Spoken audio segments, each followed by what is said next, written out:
Əlilliyi olan şəxslər avtomobil idarə edə bilərmi?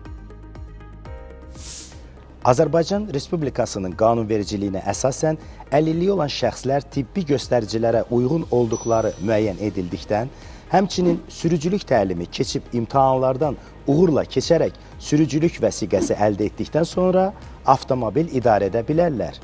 Qaydalara əsasən, əlilliyi olan şəxslərin istifadə etdiyi nəqliyyat vasitələrində xüsusi əlilliyi bildirən nişandan istifadə edilməlidir.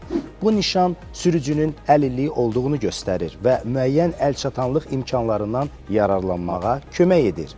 Eyni zamanda avtomobillər fərdin ehtiyacına uyğun şəkildə uyğunlaşdırıla bilər. Əllə idarə olunan qaz və əyləc sistemi, xüsusi sükan mexanizmləri, avtomatik transmissiya, oturacaq və giriş uyğunlaşdırmaları.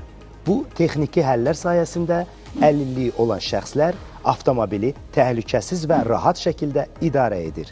Əlilliyi olan şəxslər üçün nəqliyyat vasitəsini idarə etmək yalnız sürücülük deyil. Bu, müstəqil hərəkət etmək, işləmək, təhsil almaq və ictimai həyata daha aktiv qoşulmaq imkanı deməkdir. Unutmayaq ki, əlçatan və inklüziv mühit hər zaman hər kəsin bərabər cəmiyyətə qoşulmasına imkan yaradır. İnklüziv cəmiyyət naminə birlikdə çalışaq.